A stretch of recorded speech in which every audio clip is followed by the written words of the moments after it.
are the advantages of friction?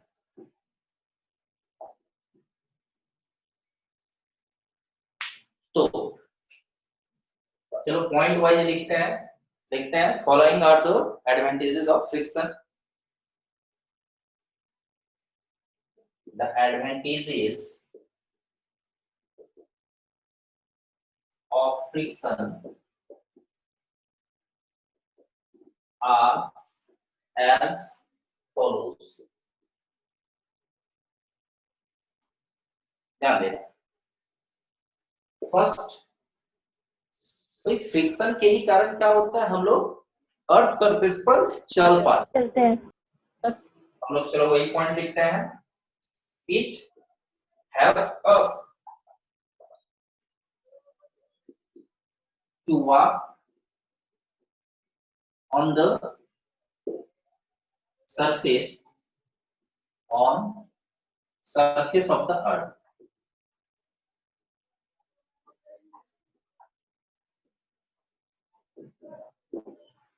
B, हम कोई object को यदि, हाँ जी बोलो सर लिख सकते हैं. यस सर लिख सकते हैं.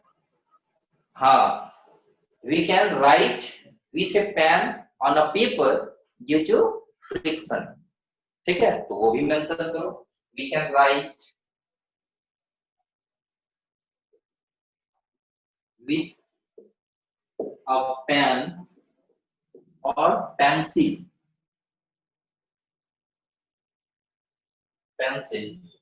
due to friction.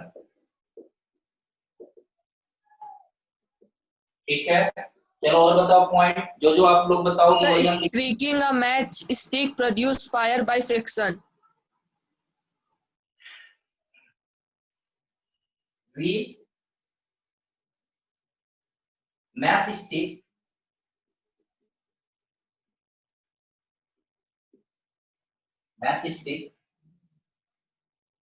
catches fire when it is rubbed. Match stick जो है रब करते हैं तो आग पकड़ता है. किस कारण से? फ्रिक्शन के कारण. फ्रिक्शन नहीं होगा तो वो स्लिप कर जाएगा, आग उसमें आएगा नहीं. ठीक है, जब हम लोग वहां पे बारूद से यस सर. इट इज रब ड्यू टू फ्रिक्शन. ठीक है, और बताओ, और पॉइंट बताइए. Rubbing of our plants make you feel warm. एक बोलो, दोनों आवाज नहीं आ रही है. Sir, a moving object can stop due to friction. Due to friction, any moving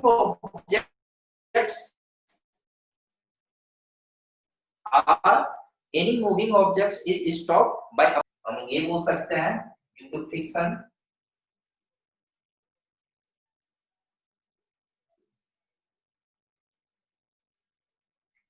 A moving object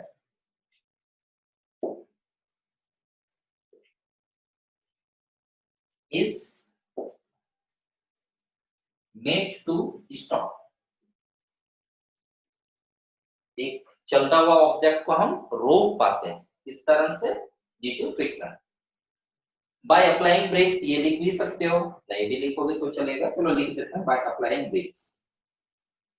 applying breaks. ठीक है, चलो एक आध पॉइंट और बताओ. 5 पॉइंट हो जाएगा तो बेहतर है. और कोई पॉइंट क्या याद आ रहा है तो बोलो, हम नहीं तो हम ऐड कर देंगे. और Sir, rubbing of your plants make you feel warm. Repeat करोगे. Sir, rubbing of your plants make you feel warm. Sir, हाथ को रगड़ने से सर गर्म लगता है ना. चलो ठीक है, वो फ्रिक्शन. और कुछ दूसरा पॉइंट, कुछ यूजफुल इससे भी अच्छा पॉइंट क्या है? हम लोग किसी चीज को पकड़ते हैं तो फ्रिक्शन की वजह से. ठीक है, हम लोग कोई भी चीज को होल्ड कर पाते हैं due to friction. We can hold anything.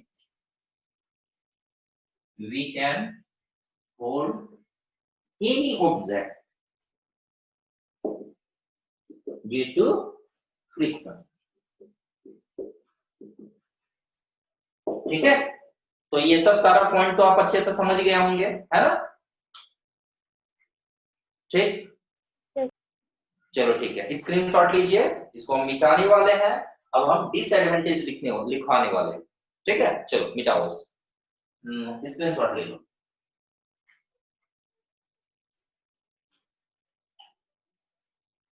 ठीक है, मिटा दें हम?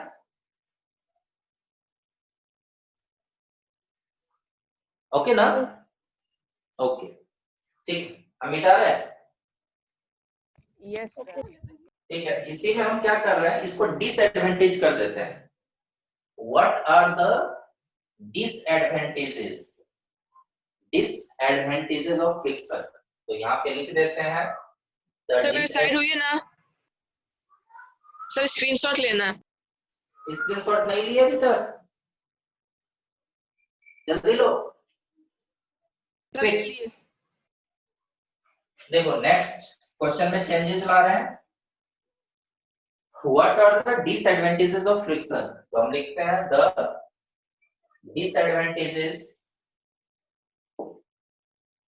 Disadvantages of frictions are.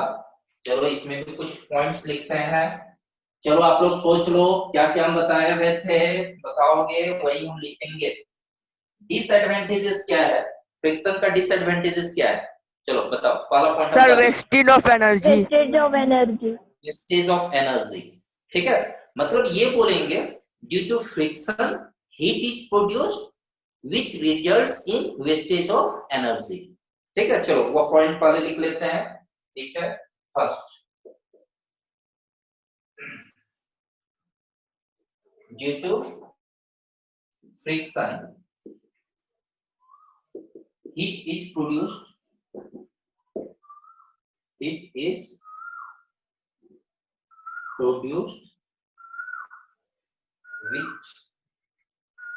which is wastage of energy। ठीक है, एक पॉइंट हुआ। दूसरा Sir, friction opposes any relative motion between two objects in contact. Some of the force or energy are wastage of energy. तो वो हो गया, heat produce हो रहा है, वो हो गया। अब देखो और क्या लिख सकते हो आप, देखोगे ड्यू टू फ्रिक्शन, फ्रिक्शन के ही कारण क्या होता है, वियर एंड टियर प्रोड्यूस होता है। वियर एंड टियर प्रोड्यूस होता है कहां पे, मशीन के मूविंग पार्ट्स में। ठीक है, और टायर्स में, जिस कारण से वो क्या होता है, रगड़ा जाता है। ठीक है, और रगड़ाने के कारण बार बार चेंज करना पड़ता है। तो ये एक रीजन लिख सकते हैं। चाहोगे तो इसको दो पॉइंट अलग अलग बना सकते हो, एक टायर के लिए अलग लिख दो, एक मशीन पार्ट्स के लिए अलग अलग लिख लो। ठीक है, तो ये भी आप लिख सकते हो। ठीक है, तो चलो हम लिखते हैं point, friction produces wear and tear in moving parts of a machine. Wear and tear in moving parts of a machine, due to which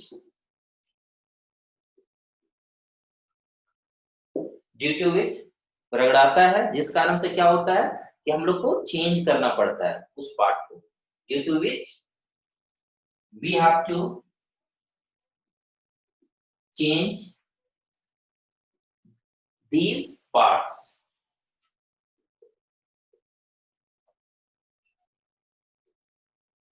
ठीक है, ये होगा। फिर इसमें सिर्फ मशीन पार्ट्स का जिक्र किए हैं, तो चलो टायर के लिए एक अलग लिख लेते हैं। ठीक है, तो हम बोल सकते हैं फ्रिक्शन, और ध्यान देना मशीन पार्ट्स का जब बात कर रहे हैं तो यहाँ पे साथ ही साथ ये भी लिख देते हैं, फ्रिक्शन के कारण क्या होता है, स्पीड कम हो जाता है। ठीक है, जो मूविंग पार्ट होगा, फ्रिक्शन यदि ज्यादा होगा तो उसका स्पीड क्या होगा, कम हो जाएगा। तो ये भी एक डिमेरिट है। हाँ, हम लोग क्या करते हैं, फ्रिक्शन को कम करने के लिए, फ्रिक्शन को कम करने के लिए कुछ उपाय लगाते हैं, वो भी हम लोग चलो पढ़ेंगे, दिखाएंगे हम। ठीक है, तो ये भी बोल सकते हैं फ्रिक्शन के कारण क्या होता है कि स्पीड जो होता है, मूविंग पार्ट जो होता है मशीन का, उसका स्पीड क्या होता है, वो डिक्रीज कर जाता है। ठीक है, तो हम लोग बोल सकते हैं friction reduces the speed of moving parts, moving parts of a machine। ठीक है, ये है। फिर लिख लेते हैं, चलो टायर भी यदि वियर एंड टियर होता है तो उसी के कारण tyres of vehicles, tyres of vehicles get worn out,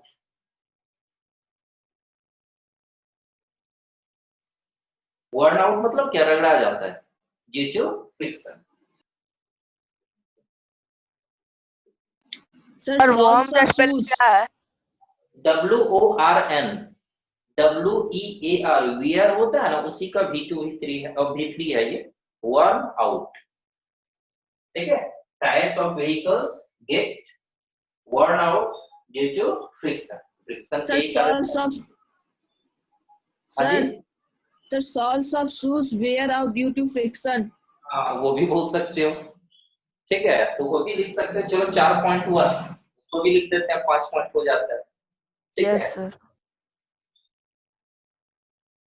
हालांकि ध्यान देना, वहां पे दोनों है। यदि हम लोग स्लीपर्स है, शूज है, वहां पे हम लोग को फ्रिक्शन चाहिए भी ताकि ग्रिप बने, है ना। फ्रिक्शन के कारण हम अच्छे से चल पाते हैं, दौड़ पाते हैं। चलो रगड़ाता है, ठीक है, साल भर में 6 महीना में हमको चप्पल चेंज करना पड़ता है, ठीक है, ठीक है, चेंज करना पड़ता है फ्रिक्शन के कारण, सही है। लेकिन यदि फ्रिक्शन एक्ट नहीं करेगा तो स्लीप कर जाएंगे, ये भी बात है। ठीक है, लेकिन यहाँ पे डिमेरिट में भी हम लोग लिख सकते हैं इसको, तो हम लोग लिख सकते हैं sole of shoes and slippers get worn out due to friction, friction के कारण रगड़ा जाता है। ठीक है, ये है। चलिए इसका स्क्रीनशॉट ले लो, इसका आगे दूसरा क्वेश्चन तो बताएंगे हम। यस सर, ले लिए। चलो ठीक है, तो ध्यान देना, जो भी पॉइंट आपको समझ में नहीं आएगा, ये सब हम पहले भी डिस्कस कर चुके हैं। जो भी पॉइंट हम लिखा है, इसमें क्या है कि दो चीजें हो सकती है कि कोई एक पॉइंट लिखा है, उसका मीनिंग आप समझ नहीं पा रहे, तो आप जरूर पूछ लो। एक तो डायरेक्ट मीनिंग आप नहीं समझ पा रहे तो पूछो। दूसरा क्या है कि वो पॉइंट जो है क्या इंडिकेट कर रहा है, उसका मतलब क्या बोल सकते हैं, उसके बारे में ही आप नहीं समझ पा रहे तो भी आप जरूर पूछो। ठीक है, तो ये सारे पॉइंट्स आप समझ गए हो, आप लोग समझ गए हो, देख लीजिए, कहीं दिक्कत नहीं। सर्टेन पॉइंट है। हाँ, सर्टेन पॉइंट कौन सा पॉइंट? 2 नंबर 2। देखो क्या लिखा है, friction produces wear and tear in moving parts of a machine. मतलब बोर करना, मशीन का जो मूविंग पार्ट्स होता है, जहां पे चलता है, मूव कर रहा है, तो वहां पे जो मूविंग पार्ट्स होता है, तो फ्रिक्शन के ही कारण क्या होता है, वो रगड़ाता है। फ्रिक्शन के ही कारण क्या होता है, वो रगड़ाता है ना, मूविंग पार्ट रगड़ाता है, जिस कारण से क्या होता है, ड्यू टू विच, रगड़ाने के कारण क्या होता है, वो पतला हो जाता है। मान लो कि उसमें जो क्या बोलते हैं, इस तरह का, जैसे कोई एक बाइक का ही यदि हम लोग बात करते हैं, यदि बाइक यदि चलाते होंगे या फिर पापा से सुनते होंगे कि गाड़ी का क्या है, चेन स्प्रोकेट खराब हो गया। मतलब क्या होता है कि जो बाइक में ही या साइकिल में जिस तरह से चेन होता है, जिसके ऊपर चेन लगा हुआ होता है, वो क्या होता है, वो धीरे धीरे रगड़ाने के बाद पतला हो जाता है। जिस कारण से क्या होता है, काफी आवाज करने लगता है गाड़ी चलाने के दौरान, तो क्या करना पड़ता है कि उसको चेंज करना पड़ता है। ठीक है, इस कारण से वहां पे रगड़ा रहा है, क्योंकि बार बार जब घूम रहा है तो फ्रिक्शन के कारण वो पतला हो जाता है। ठीक है, तो कोई भी मूविंग पार्ट्स जो होता है वो फ्रिक्शन के कारण ग्रेजुअली क्या होता है, वो पतला हो जाता है या रगड़ाता है, जिस कारण से एक समय में मान लो कि 6 महीना चला, 2 महीने, कोई चीज 2 महीना चला, कोई चीज है कि जल्दी चेंज करना पड़ता है। तो फ्रिक्शन के ही कारण क्या होता है, जो मूविंग पार्ट्स होता है वो रगड़ाता है, और रगड़ाने के कारण क्या होता है, हम लोग को चेंज करना पड़ता है, due to which we have to change these parts. हम लोग को ये सारे पार्ट्स जो मूविंग पार्ट्स होते हैं, जो रगड़ा रहा है, उसको क्या करना पड़ता है, चेंज करना पड़ता है। समझ गए? Yes sir. चलो ठीक है, और कोई क्वेश्चन, और कोई पॉइंट में कहीं दिक्कत है? No sir. चलो ठीक है, ठीक है, स्क्रीनशॉट ले लीजिए, पिक, ठीक है, मिटाने वाले हैं। Clear sir. ठीक है, वेरी गुड, रेडी हो ना सब? Yes sir. Yes sir.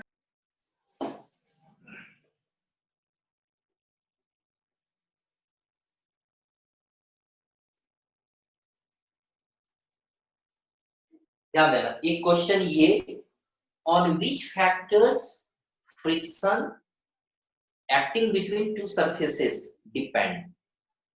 Friction जो है, फ्रिक्शन कहाँ एक्ट करता है आपको पता है, दो रफ सरफेसेस हो और उसमें रिलेटिव मोशन हो, मतलब एक रुका है और दूसरा चलने के लिए उस पर फोर्स लग रहा है या फिर उस पर मूव कर रहा है, तब फ्रिक्शन एक्ट करता है। तो फ्रिक्शन किन किन चीजों पे डिपेंड करता है, तो फ्रिक्शन दो चीज पे डिपेंड करता है। ठीक है, चलो हम लिखा रहे हैं और समझा भी रहे हैं क्या है। on which factors, the question is on which factors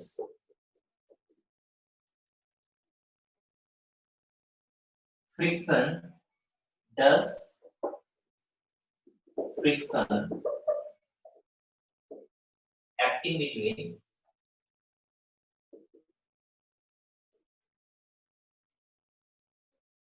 two surfaces depend। Friction किन चीजों पे डिपेंड करता है, तो जो दो है, ध्यान देना। फ्रिक्शन का एक फॉर्मूला भी है, चलो हम नीचे लिखा देंगे, F equal to mu N, friction equal to mu N. Mu एक कॉफिशिएंट है, कॉफिशिएंट मतलब वो कॉफिशिएंट ऑफ फ्रिक्शन बोलते हैं। अभी आप सोच सकते हैं कोई कांस्टेंट वैल्यू है, सर और वो ये यू लिखा हुआ है। सर UATL है। अच्छा, ये एक्चुअल में ये एक लैटिन सिंबल है, देखोगे ये जो है ना, एक लैटिन सिंबल है। जिस तरह से पाई एक सिंबल है, हो सकता है आगे चल के आप पढ़ोगे या फिर आप फैमिलियर हो गए, ये अल्फा का सिंबल है, इस तरह से आई ये, कौन सी? ठीक है। तो आगे चल के फ्रिक्शन का एक फॉर्मूला आपके पास आएगा, friction equal to mu N. Mu जो होता है एक कांस्टेंट है, सरफेस का रफनेस ज्यादा होगा तो इस कांस्टेंट का भी वैल्यू ज्यादा होगा। और एन का मतलब है नॉर्मल रिएक्शन। आप नॉर्मल रिएक्शन के लिए बोल सकते हो wait of the object, wait of the object. मतलब देखोगे, एक सिंपल सा एग्जांपल, जब मान लो कि एक सपोज कोई सरफेस पे, मान लो कि टाइल फ्लोर पे ही हम एक छोटा सा बक्सा रखे हुए, उसको यदि हम पुश कर रहे हैं तो मान लो कि 10 न्यूटन फोर्स से मूव नहीं किया, 100 न्यूटन फोर्स लगाया, मूव करने लगा। लेकिन वही जब बड़ा सा एक बॉक्स रहेगा, बहुत बड़ा सा बॉक्स रहेगा, तो उसमें हम 100 न्यूटन फोर्स लगा रहे हैं, मे भी वो मूव ना करे, उसमें 200 लगाए तो भी मूव ना करे, हो सकता है 300 न्यूटन फोर्स लगाए तब वो मूव करने लगा। मतलब हम जितना 300 तक का फोर्स लगा रहे थे, उधर से उतना ही फ्रिक्शन लग जा रहा, 300 से थोड़ा ज्यादा फोर्स लगाए तो वो मूव करने लगा। मतलब यहाँ पे ऑब्जेक्ट का साइज बड़ा है, मास ज्यादा है, मास ज्यादा होने के कारण क्या है, ऑपोजिशनल फोर्स ज्यादा है। मतलब हम लोग बोल सकते हैं ना, वेट यदि ज्यादा होगा ऑब्जेक्ट का तो उसमें फ्रिक्शन भी ज्यादा एक्ट करेगा। तो पहला एक फैक्टर क्या है, weight, weight of the object. दूसरा फैक्टर क्या है, रफनेस ऑफ द सरफेस। अब देखो रफनेस ऑफ द सरफेस को कैसे समझ सकते हो, देखो ध्यान देना, इसको हम इस ढंग से समझा रहे हैं। मान लो कि एक बड़ा सा बॉक्स है, उस बॉक्स को आप टाइल फ्लोर में जब आप मूव कराए, ठीक है, तो 300 सपोज 300 न्यूटन का फोर्स लगाए, वो मूव करने लगा। लेकिन वही उतना बड़ा बॉक्स, उसके अंदर भी मटेरियल है कुछ, तभी आपको मूव करने में दिक्कत हो रहा है। अब उतना बड़ा बॉक्स को आप क्या करते हो, सपोज फील्ड में ले जाते हो, फील्ड में रखा हुआ है, मतलब जमीन, घास, नीचे घास लगा हुआ है या फिर बालू वगैरह है, तो उस तरह का सरफेस है और वहां पे बॉक्स है। और वहां पे जब आप धक्का दोगे तो हो सकता है कि एक आदमी 300 न्यूटन फोर्स लगा ले रहा था, मूव कर लिए, वहां पे हो सकता है कि एक आदमी धक्का दे रहा है, मूव ही नहीं हो रहा है, दो आदमी लगा तब जाके मूव हो रहा है। मतलब यहाँ पे समझो बात, बॉक्स का जो वेट है टाइल्ड सरफेस पे भी उतना ही था, लेकिन जब हम वहां पे ले गए, मान लो कि ग्राउंड पे ले गए, तो वहां पे उसको मूव करने के लिए ज्यादा फोर्स लगाना पड़ रहा है, फ्रिक्शन वहां पे ज्यादा एक्ट हो रहा है। क्यों ज्यादा फ्रिक्शन एक्ट कर रहा है, क्योंकि वहां पे रफनेस ज्यादा है। जिस सरफेस में हम उसको मूव कराना चाहते हैं उसमें रफनेस क्या है, ज्यादा है। यदि रफनेस ज्यादा होगा तो फ्रिक्शन भी क्या होगा, ज्यादा एक्ट करेगा। ज्यादा होगा।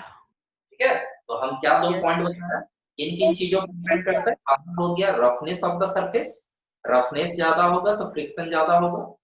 और दूसरा क्या है, weight, weight of the object. यहाँ पे भी डायरेक्ट प्रोपोर्शन है। डायरेक्ट प्रोपोर्शन का मतलब क्या होता है कि एक बढ़ाओ तो दूसरा भी बढ़ेगा, बढ़ेगा। है ना। तो यदि हम यस ऑब्जेक्ट वेट बढ़ा रहे हैं तो फ्रिक्शन का भी वैल्यू बढ़ेगा। जैसे अभी एग्जांपल लिए कि छोटा सा ऑब्जेक्ट है, आराम से मूव कर, सर। बड़ा ऑब्जेक्ट रहेगा, मतलब ऑब्जेक्ट का वेट जब ज्यादा होगा तो फ्रिक्शन भी ज्यादा लगेगा। ठीक है, तो you have 2 points here, due to roughness, due to increase in the surface, increase of roughness in the surface, the friction increases. And second point आपके पास क्या आ रहा है, with the increase of weight of the object, friction of the friction acting between the surfaces increases. ठीक है, क्या ये 2 point समझ गए, किन्हीं को दिक्कत है। No sir. ठीक है, चलो वो पॉइंट हम लिखा देते हैं, याद रखोगे।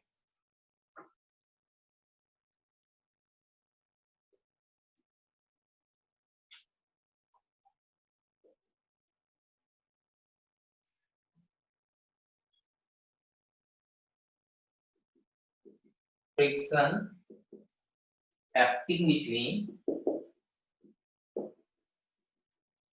two surfaces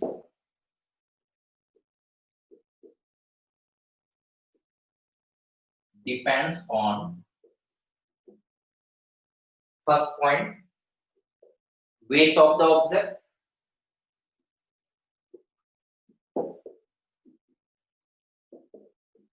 अच्छा देखो, वेट ऑफ द ऑब्जेक्ट तो लिखे, लेकिन यहाँ पे ये भी मेंशन कर देते हैं कि वेट बढ़ाएंगे तो फ्रिक्शन भी क्या होगा, बढ़ेगा। ठीक है, तो ये लिख देते हैं, friction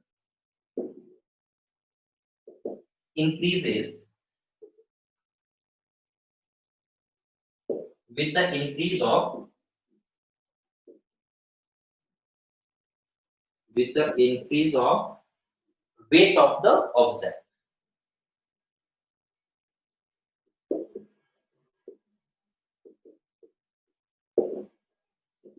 second point, first point हमारा ये है और सेकंड पॉइंट है रफनेस ऑफ द सरफेस।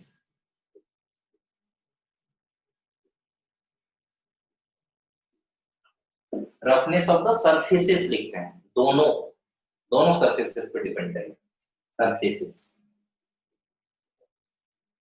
ठीक है, the second point is this, यहाँ पे भी लिख देते हैं, friction increases with the increase of roughness, friction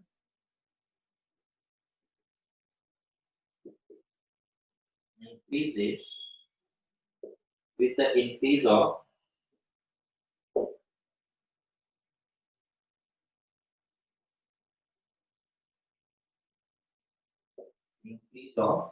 roughness. Of the surface.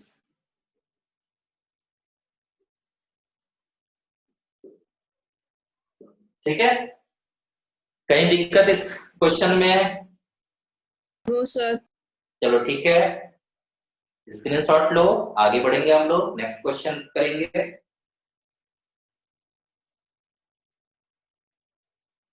Sir एक क्वेश्चन है सर। क्वेश्चन अभी लिखा लेते हैं, उसके बाद अच्छा चलो पूछ लो, ठीक है पूछिए। सर जो फुटबॉलर लोग होता है सर, उसका जूता में सर स्पाइक्स क्यों बना रहता है? हाँ, ताकि क्या हो, देखो रफनेस बढ़ाया जाता है। अब देखो उन लोग जो जिस तरह से काफी स्पीड दौड़ते हैं, अब वहां पे अच्छा सा ग्रिप नहीं बनेगा, स्पाइक जैसा जब ग्रिप बनेगा तो रफनेस ज्यादा होने के कारण क्या हो रहा है, फ्रिक्शन ज्यादा लग रहा है। जिस कारण से क्या है कि मान लो कि जब वो पीछे की ओर धक्का दे रहा है, तो पीछे की ओर जब धक्का दे रहा है जब दौड़ने के दौरान, तो स्लिप यदि कर जाएगा तो गिर जाएगा। तो स्पाइक्स होने के कारण क्या होता है, फ्रिक्शन वहां पे ज्यादा एक्ट कर रहा है, जिस कारण से क्या हो, उसको गिरने से बचाता है, स्लिप करने से उसको बचाता है। ठीक है, यही है। ये सर हो गया। चलो ठीक है, ये मिटा रहा है, ले लिया ना स्क्रीनशॉट? ठीक, जवाब दो। Yes sir. Yes sir. अच्छा यस सर, चलिए, ले लिए। देखोगे हम लोग क्या देखे, फ्रिक्शन कहीं पे एडवांटेजेस का काम कर रहा है, कहीं डिसएडवांटेजेस का काम कर रहा है। तो कहीं पे हम लोग को जरूरत होता है फ्रिक्शन को कम करने का, और कहीं पे हम लोग को जरूरत होता है फ्रिक्शन को बढ़ाने का। ठीक है, तो चलो हम लोग समझते हैं कि यदि फ्रिक्शन को कम करना है, जैसे कम कहाँ पे करना होगा, मूविंग पार्ट्स है, जो मशीन पार्ट है बाइक का, यदि हम लोग मूविंग पार्ट्स का यदि बात करें, इंजन जो घूमता है जहाँ पे, वहां पे इतना ज्यादा घूम रहा है, यदि रगड़ाएगा तो पता चलेगा कि हम 100 किलोमीटर तक बाइक चलाते हैं, एक पार्ट रगड़ा गया, उसको चेंज कर। तो जरूरत है कि वहां पे फ्रिक्शन को क्या करें, कम करें। तो वहां पे क्या करते हैं बोलो ना, वहां पे क्या किया जाता है, मूविंग पार्ट्स में क्या कर दे कि फ्रिक्शन का फ्लो कम हो जाए। ग्रीस डाल दिया जाता है। क्या किया जाता पेट्रोल। है, बोलो? सर ग्रीस डाल दिया जाता है। हाँ, ग्रीस लुब्रिकेंट्स वगैरह डाला जाता है ना। तो देखोगे, एक मिनट होल्ड कर।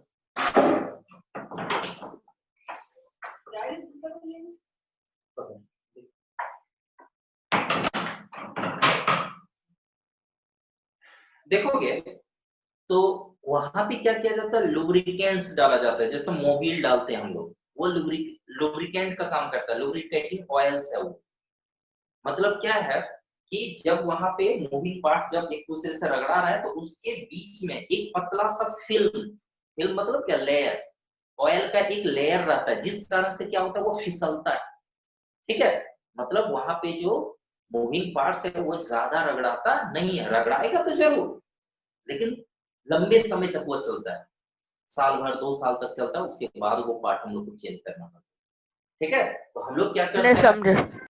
हाँ नहीं समझ पाया। नहीं समझ पाया, चलो देखो ध्यान देना। जैसे सपोज कुछ विजिबल चीज का, चलो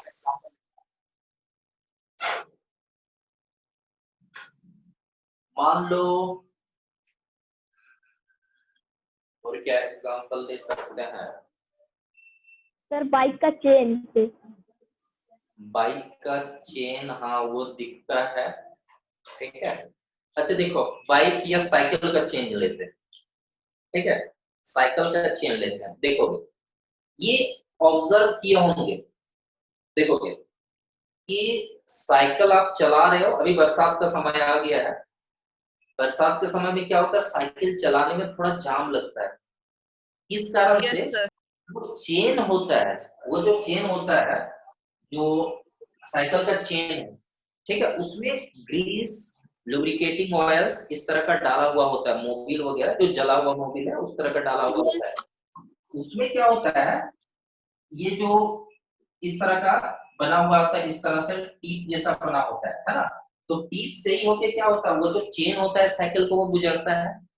तो जब टीथ जो बना हुआ है उसी से गुजर रहा है, और यहाँ से क्या है, जो चेन है, चेन जब मूव कर रहा है तो उसका टीथ वाला पार्ट क्या है, रगड़ाता है।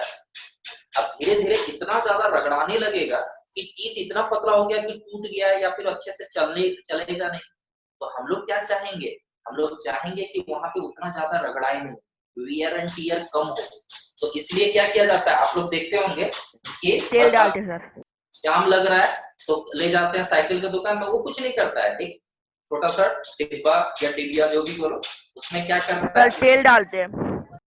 मोबिल, जला हुआ मोबिल या लुब्रिकेटिंग ऑयल्स, ग्रीस वगैरह इस तरह का निकलता है। इस तरह से आप क्या करते हो, ये जो टीथ जैसा पार्ट है वहां पे दे दिया जाता है, चेन में दे दिया जाता है और इस तरह से घुमाया जाता है। तो चेन का हर एक पार्ट यस सर। वहां पे क्या सर होता है, नारियल तेल भी आ सकते हैं। हाँ लुब्रिकेटिंग ऑयल, मतलब अब यहाँ पे दोनों में तो रगड़ाहट तो है, रगड़ाहट रगड़ा तो रहा है, लेकिन इसके बीच में क्या है कि जो लुब्रिकेटिंग ऑयल इस कारण से वो स्लिप कर रहा है। स्लिप करने के कारण क्या होता है कि, समझो बात, स्लिप क्यों कर रहा है, क्योंकि जो इरेगुलरिटीज था, याद करना कि फ्रिक्शन का रीजन क्या है, फ्रिक्शन कहाँ पे एक्ट करता है, रफ सरफेसेस में। ठीक है, जब हम लोग लुब्रिकेटिंग ऑयल्स लगा देते हैं, लुब्रिकेटिंग ऑयल्स मतलब ये जो रफनेस है, जहां पे ये इंटरलैक लॉक होता था, यहाँ पे क्या होता है कि ये वही लुब्रिकेटिंग ऑयल जाके यहाँ पे आ जाता है, इंटर कर जाता है, घुस जाता है। अब क्या है कि ये मूविंग पार्ट्स दोनों एक दूसरे से, एक मान लो रुका हुआ है, दूसरा मूव कर रहा है, तो ये जब गैप में जब ऑयल भर चुका है तो ये क्या होता है, आराम से क्या होता है, स्लिप कर जाता है। मतलब इंटरलॉकिंग्स को या इरेगुलरिटीज को क्या करता है, लुब्रिकेंट्स क्या करता है, फील कर देता है, जिस कारण से क्या होता है, वो फिसलता है। जिस कारण से ये जो टीथ यदि या रफनेस का यदि हम बात करें तो रफनेस उतना ज्यादा रगड़ाता नहीं है। ठीक है, तो यही है, लुब्रिकेटिंग ऑयल्स देने के कारण क्या होता है, फ्रिक्शन कम हो जाता है। क्या समझे आप कि अभी भी दिक्कत है? No no sir. सर। समझ गए ना? Yes sir. चलो ठीक है, तो एक पॉइंट हम लोग चलो लिखते हैं, क्वेश्चन करते हैं कि हाउ कैन वी, यहाँ पे जो हम लोग देख रहे थे, यहाँ पे फ्रिक्शन जहाँ पे ज्यादा एक्ट कर रहा है, ये हमारे लिए डिसएडवांटेजेस होगा, तो उसको कैसे कम कर सकते हैं, what are the different ways to reduce friction.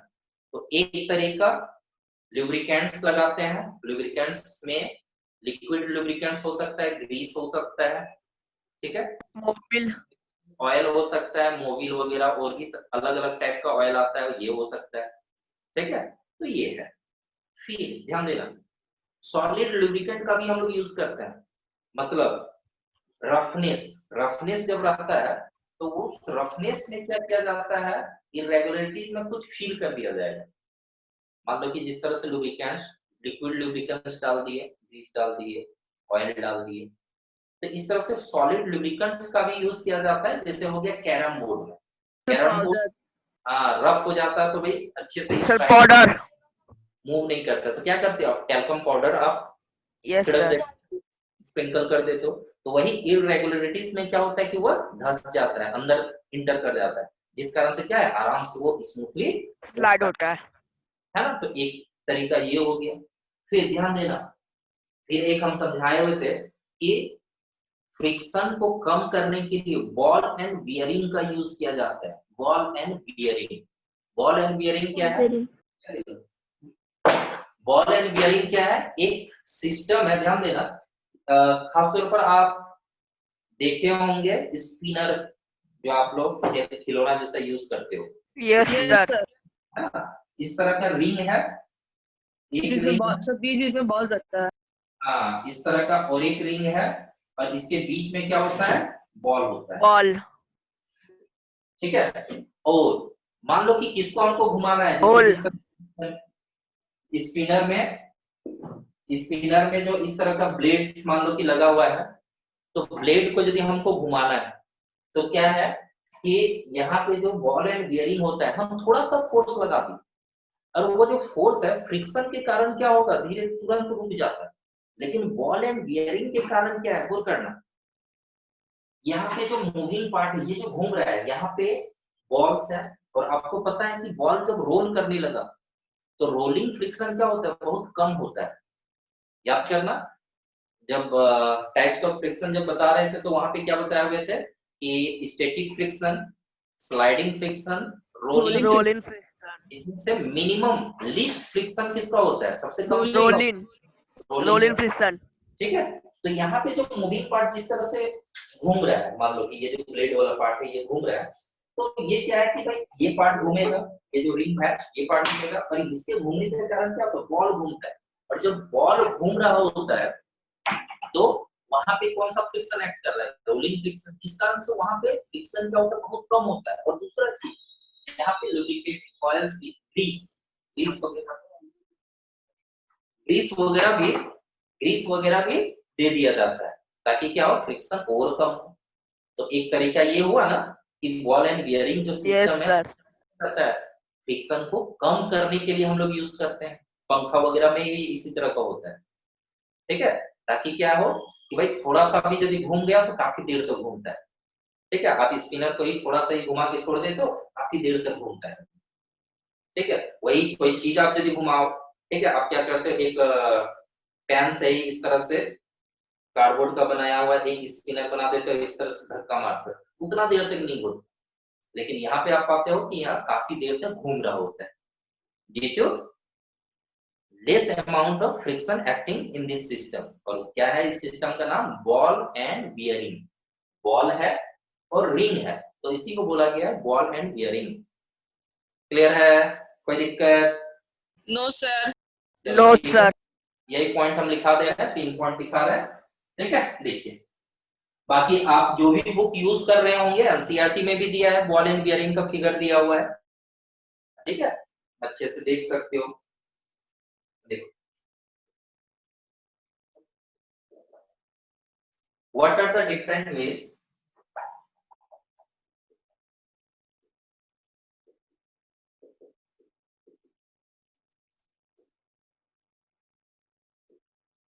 To reduce friction.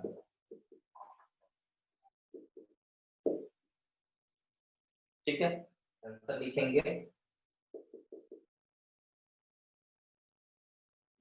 ways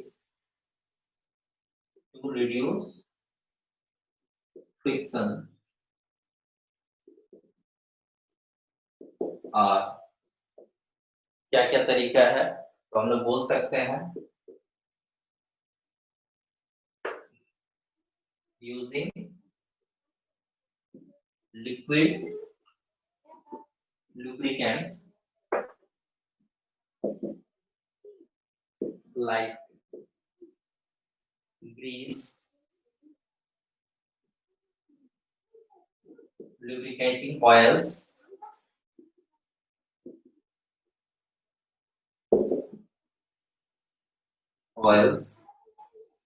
etc. फिर हम लोग बोल सकते हैं on moving parts of a machine, ये लिख देते हैं on moving parts of a machine। ठीक है, 1 मिनट रुकोगे, इंक डाल देते हैं इसमें।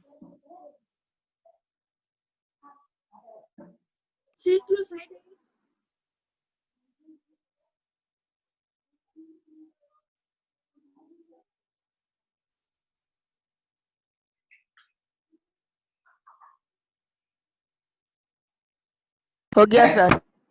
नेक्स्ट है, हम लोग सॉलिड लुब्रिकेंट्स का भी यूज कर सकते हैं, like talcum powder in carrom board. We use solid lubricants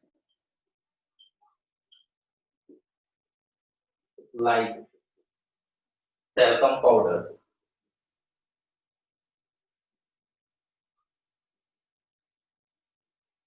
in carrom board.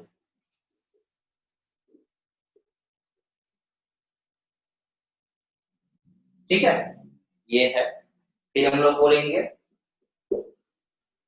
Friction is reduced by using ball and bearing.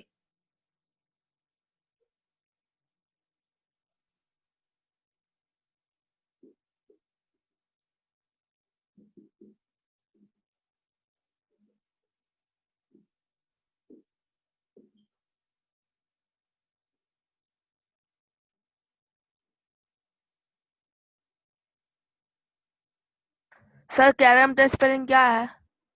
क्या बोल रहे हो? कैरम बोलो। का स्पेलिंग? है ना, friction is reduced by using ball and bearing in fans। Fan हो सकता है, ठीक है, कोई मोटर हो सकता है वहां पे।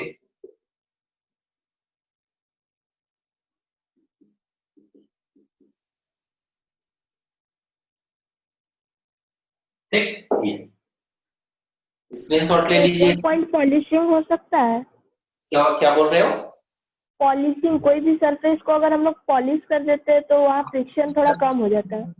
पॉलिश करने के भी कारण क्या होता है कि वो स्मूथ हो जाता है, तो जिस कारण से फ्रिक्शन कम हो जाता है। तो ये पॉइंट भी आप लिख सकते हो, बाय पॉलिशिंग द सरफेस। ठीक है, ये हो सकता है। ठीक है, ठीक है, स्क्रीनशॉट ले लो इसका। ले लिए सर। ठीक, सर एक मिनट रुकिए। हो गया सर।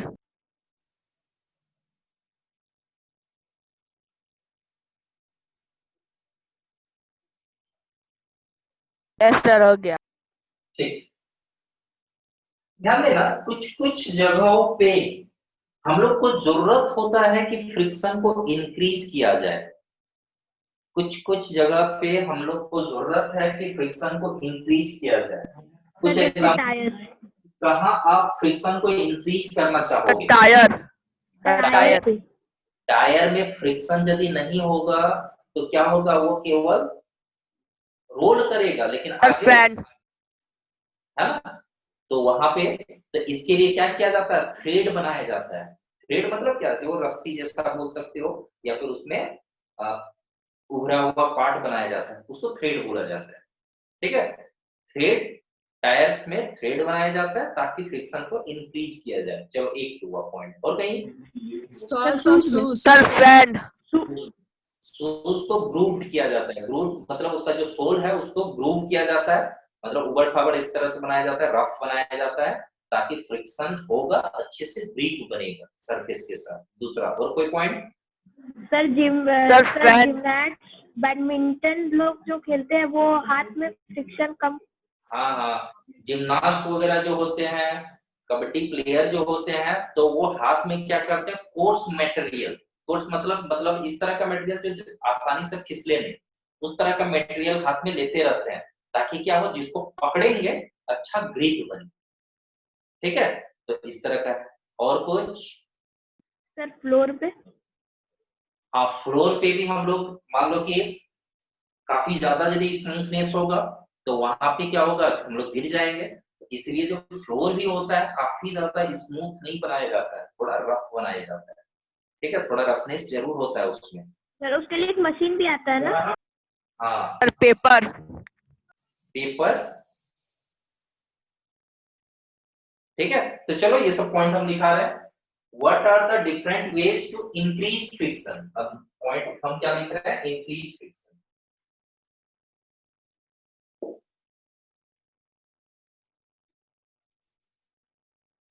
इंक्रीज करने के लिए क्या कर सकते हैं? First,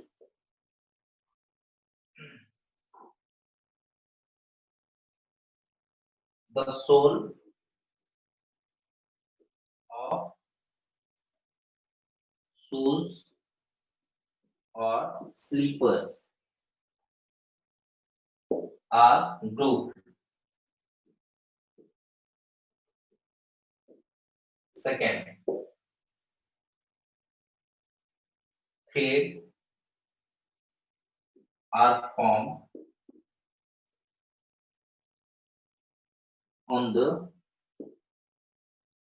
surface of tires. Surface of tires. Thread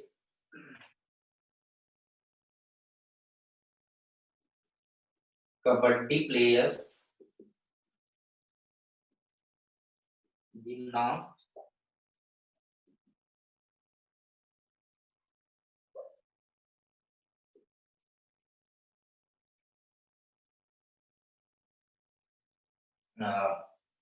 use or rub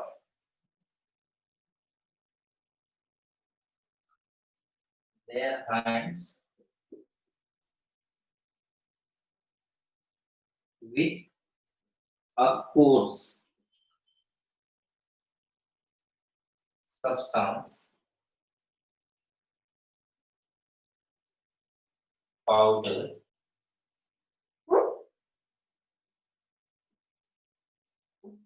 to have a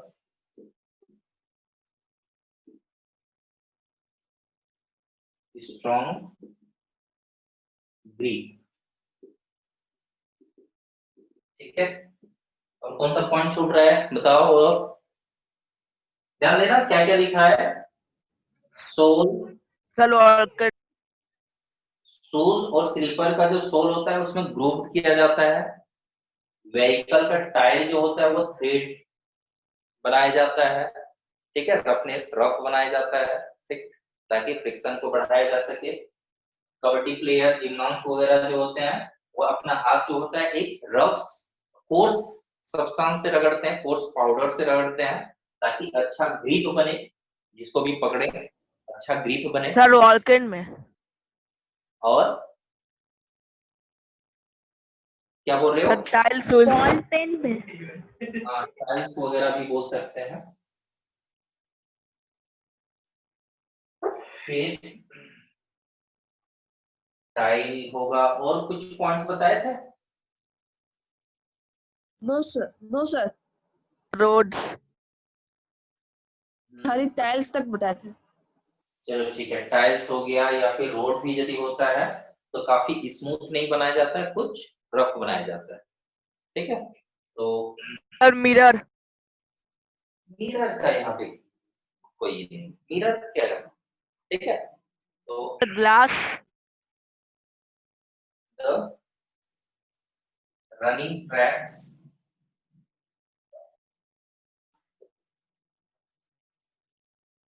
tracks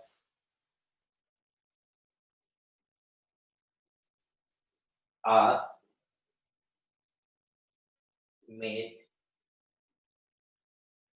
running tracks and racing roads, जो रेस का रोड होगा या रोड भी बोल सकते हैं, and road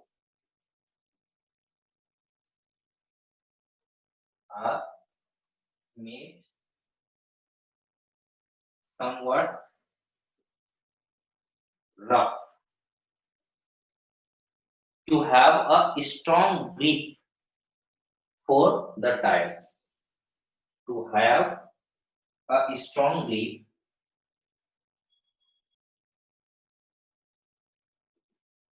for the tires. ठीक है, चलो ये है, कुछ पॉइंट्स दिखा दिया। ठीक है, तो रिड्यूस करने का क्या तरीका हो सकता है? कहीं कहीं का हम लोग ये देखते हैं कि फ्रिक्शन को इंक्रीज भी करने का जरूरत पड़ता है, तो इंक्रीज करने का ये सब तरीके हैं। ठीक है, क्लियर है ये? मिटा दें, स्क्रीनशॉट ले लीजिए इसका। यस सर, ले ली। ये सर ले लिए यस सर, ले लिए। ठीक है,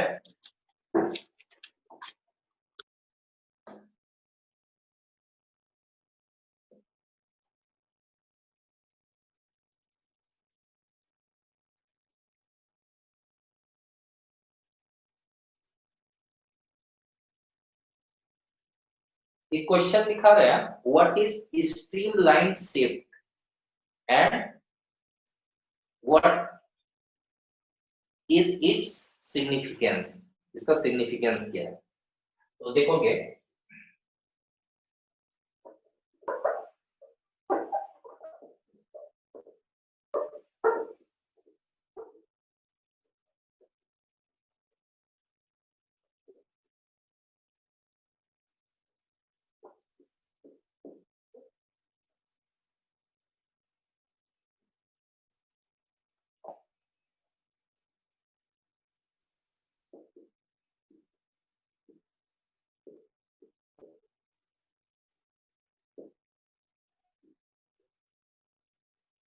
ध्यान देना, हम बात कर रहे थे जब फ्रिक्शन बताए हुए थे तो वहां पे फ्लूइड फ्रिक्शन के भी बारे में बताए थे। फ्लूइड फ्रिक्शन मतलब कोई एयर के कारण, कोई गैस के, वाटर के फ्लूइड के भी कारण फ्रिक्शन एक्ट करता है।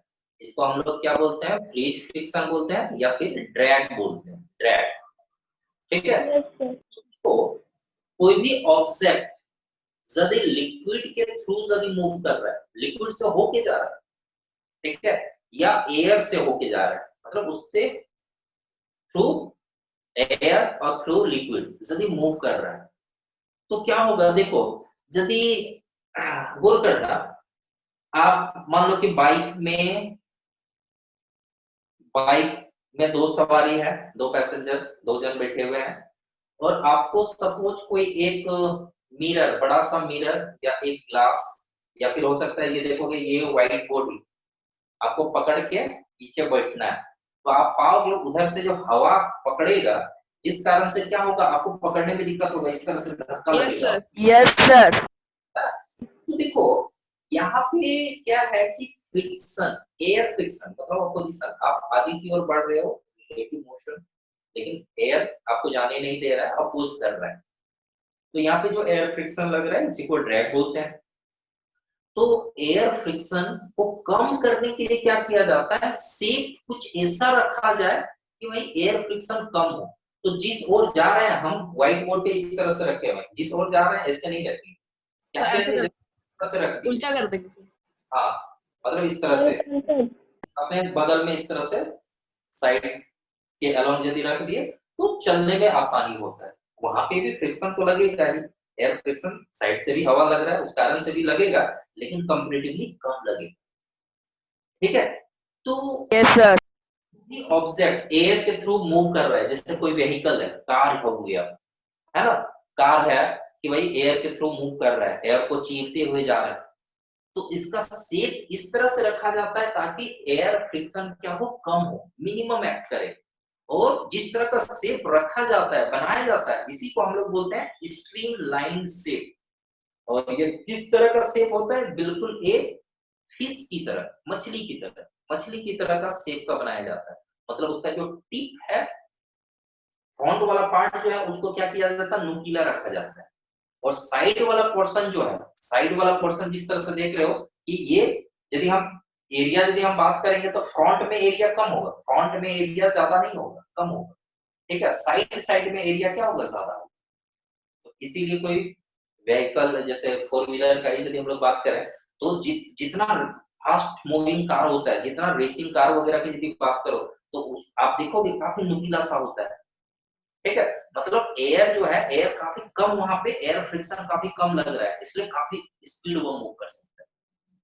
कोई भी यदि हम लोग कार लेते हैं, ठीक है, तो सामने वाला पार्ट देखते हैं क्या है कि भाई नुकीला है, आगे जो बॉनेट होता है, बॉनेट आगे की ओर बढ़ा हुआ है, ताकि क्या हो कि भाई एयर फ्रिक्शन कम हो। ठीक है, तो इस तरह का जो शेप होता है कि फ्रंट वाला जो पार्ट होता है वो टिप की तरह निकला होता है, कम होता है उसका एरिया, ताकि एयर फ्रिक्शन को कम किया जा सके। इस तरह के शेप को हम लोग क्या बोलते हैं, स्ट्रीमलाइन शेप। क्या बोलते हैं इसको, streamline shape.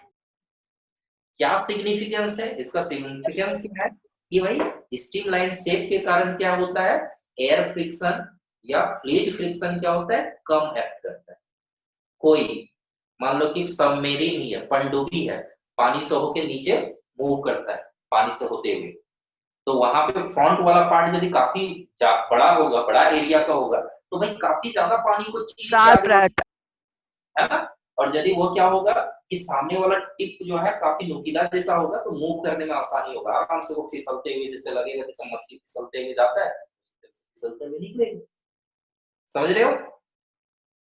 Yes yes sir. Sir. ठीक है, तो यही है स्ट्रीमलाइन शेप। यस और सिग्निफिकेंस क्या है कि एयर फ्रिक्शन को कम किया जाता है।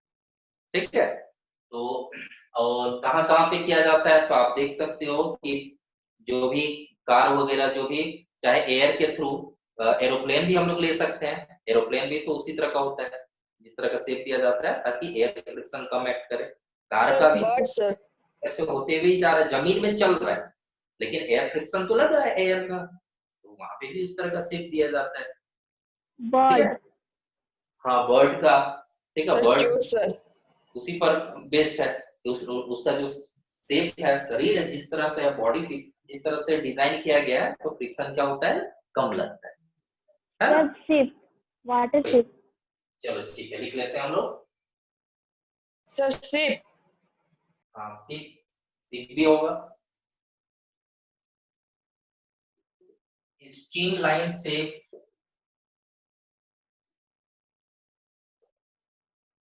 is a specially designed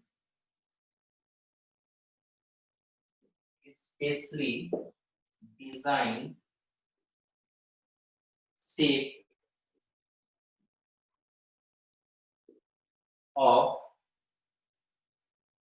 any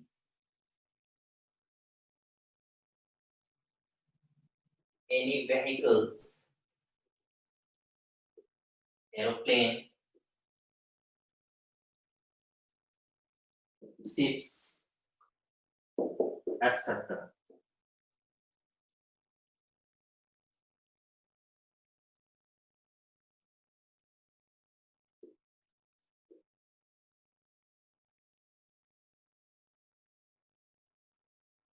which has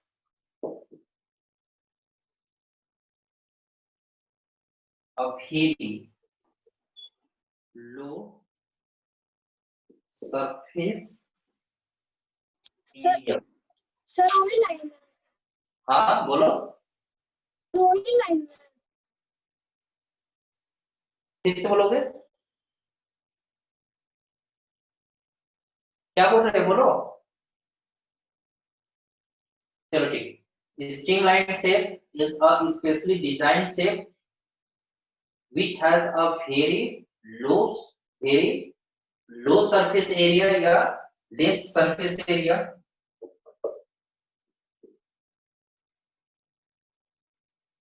in its front part. इसका सिग्निफिकेंस भी लिख देते हैं इसी में।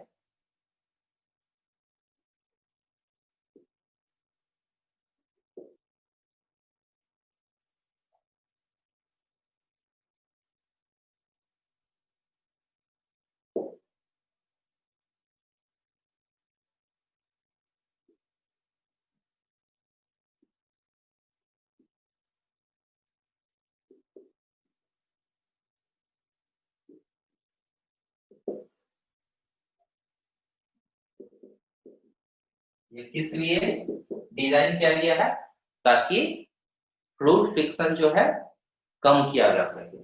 ठीक है, design so to reduce fluid friction when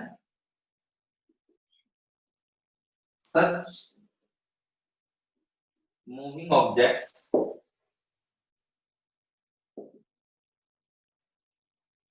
move through air or water। जब भी कोई मूविंग ऑब्जेक्ट्स, एरोप्लेन हो सकता है, शिप हो सकता है, सबमरीन हो सकता है, जब एयर बट या तो जब मूव करता है तो क्या होता है, एयर फ्रिक्शन या लिक्विड फ्रिक्शन क्या होगा, कम लगेगा।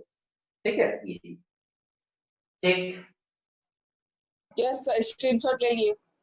चलो ठीक, यस सर, स्क्रीनशॉट ले लो। Very good. यस सर हो गया। ठीक है, इसको अच्छे से तैयार कर लेना।